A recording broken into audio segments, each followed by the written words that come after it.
यह सत्र हमारे लिए अत्यंत महत्वपूर्ण सत्र है। वैसे भी विधायिका आम जन की आवाज को शासन प्रशासन तक पहुंचाने का एक महत्वपूर्ण माध्यम होती है।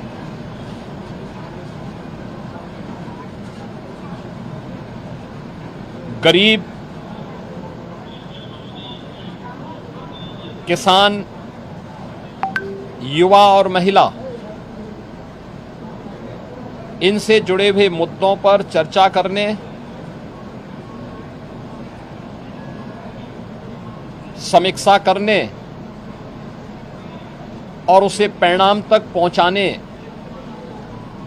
का सबसे अच्छा प्लेटफॉर्म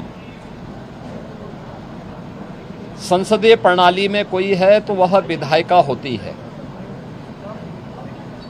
हर जनप्रतिनिधि अपने अपने क्षेत्र की समस्या को वहां रख सकता है और सरकार से उसके समाधान का रास्ता निकलवा सकती है। इस प्लेटफॉर्म का बेहतर उपयोग हो, यह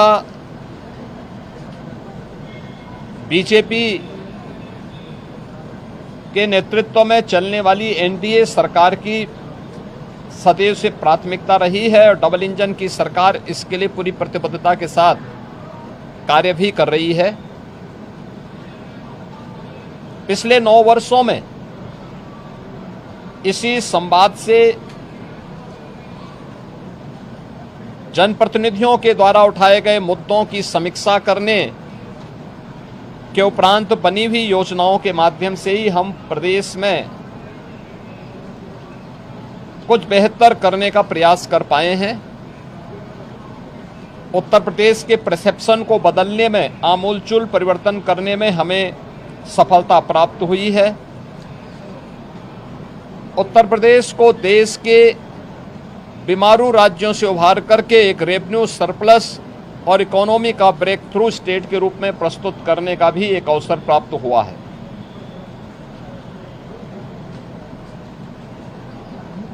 सदन के समय का बेहतर उपयोग हो और प्रत्येक विधानसभा क्षेत्र से जुड़ी हुई आवाज को सदन के पटल पर रखने और सदन में उस पर चर्चा परिचर्चा कराने का एक अवसर प्राप्त हो सके। मैंने कल दलीय नेताओं की बैठक में भी और समय समय पर भी सभी माननीय सदस्यों से इस बारे में आग्रह किया है।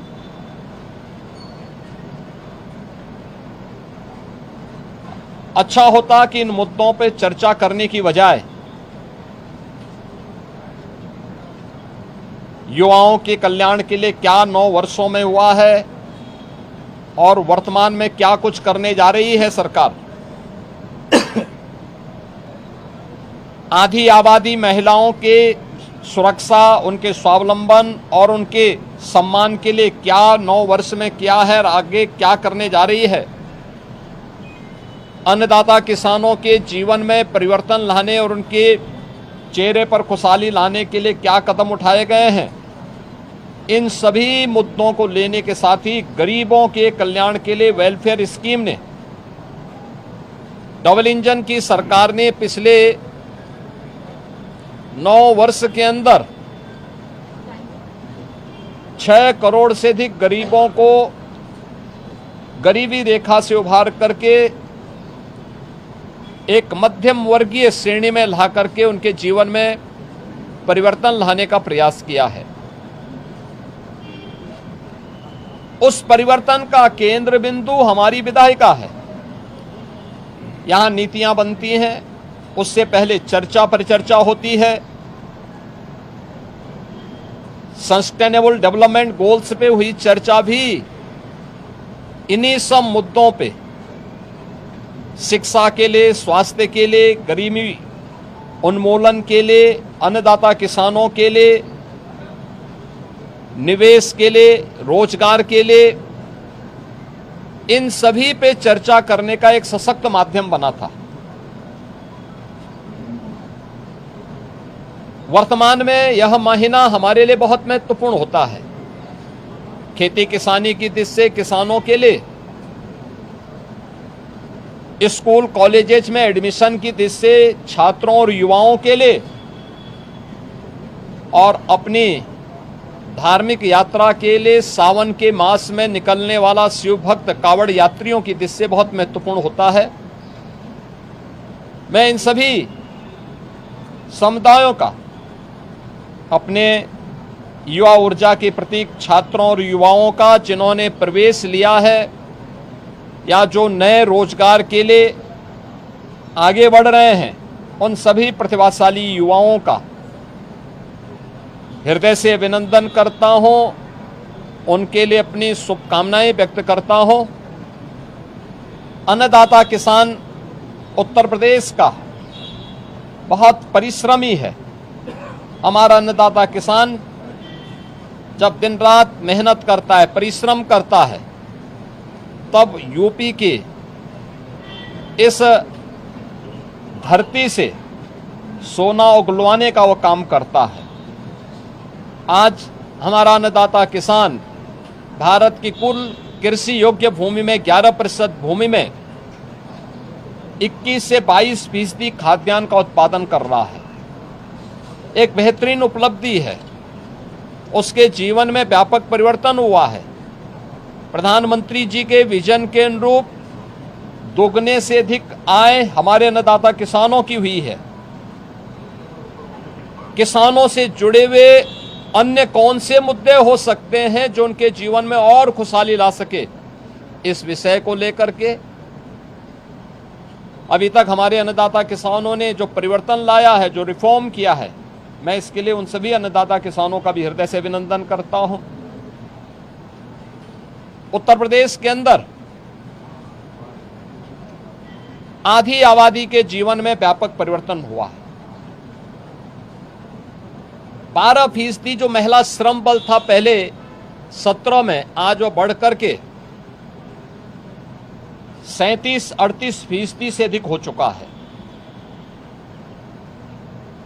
डबल इंजन की सरकार कामकाजी महिलाओं के लिए श्रमजीवी हॉस्टल का निर्माण कर रही है सभी बड़े महानगरों के अंदर, जिससे उनके लिए आवासीय सुविधा उपलब्ध हो सके और उन्हें अपने कार्यस्थल पर जाने में बहुत दूरी न तय करना पड़े।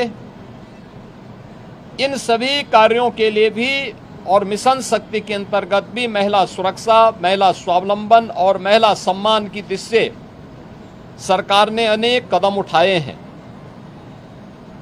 उत्तर प्रदेश सरकार की हर एक भर्ती में युवाओं को 9 लाख से अधिक नौकरी उपलब्ध करवाने और उसमें भी 20% से अधिक महिलाओं की भागीदारी के साथ एक नए कीर्तिमान उत्तर प्रदेश सरकार ने स्थापित किए हैं। डबल इंजन की सरकार के कारण आज प्रदेश के अंदर ईज ऑफ डूइंग बिजनेस, सुरक्षा और अन्य कारणों से निवेश के लिए बेहतर अवसर प्राप्त हुए हैं। लाखों नौजवानों को अपने ही जनपद में, अपने ही क्षेत्र में आज नौकरी और रोजगार की गारंटी मिली है। परंपरागत उद्यम को प्रोत्साहित करते हुए 1 डिस्ट्रिक्ट 1 प्रोडक्ट और पीएम विश्वकर्मा जैसी स्कीम ने उनके जीवन में व्यापक परिवर्तन करने के साथ ही करोड़ों नौजवानों के लिए रोजगार के नए अवसर उपलब्ध करवाए हैं।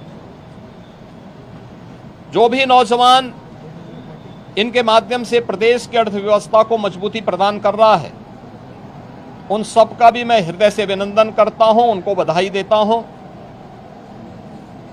स्वाभाविक रूप से शिव भक्त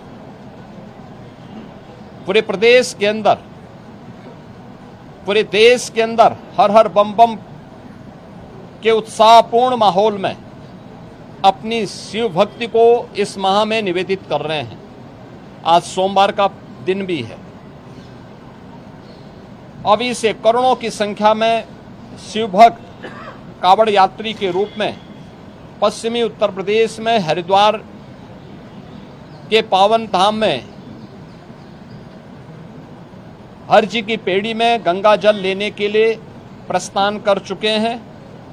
उनके स्वागत के लिए, उनकी सुरक्षा के लिए, उन्हें कहीं कोई दिक्कत न हो, कि परेशानी न हो, इसके लिए प्रशासन ने, स्थानीय प्रशासन ने, स्वयंसेवी संगठनों ने, सामाजिक और व्यापारिक संगठनों ने, धार्मिक संगठनों ने अनेक कार्यक्रम प्रारंभ किए हैं। हमारे माननीय सदस्यगण भी इस कार्यक्रम में भाग लेने के उत्सुक हैं और इसीलिए 7 अगस्त से उन्हें उन कार्यक्रमों में भाग लेने का अवसर प्राप्त होगा। मैं सभी कांवड़ यात्रियों का भी हृदय से स्वागत करता हूं, उनके प्रति भी अपनी शुभकामनाएं व्यक्त करता हूं। मित्रों, जिन लोगों के समय में किसानों के हितों पर कुठाराघात हुआ था, जिन्होंने उत्तर प्रदेश के अंदर किसानों को जल नहीं, पानी नहीं दिया, खेत के लिए पानी नहीं दिया,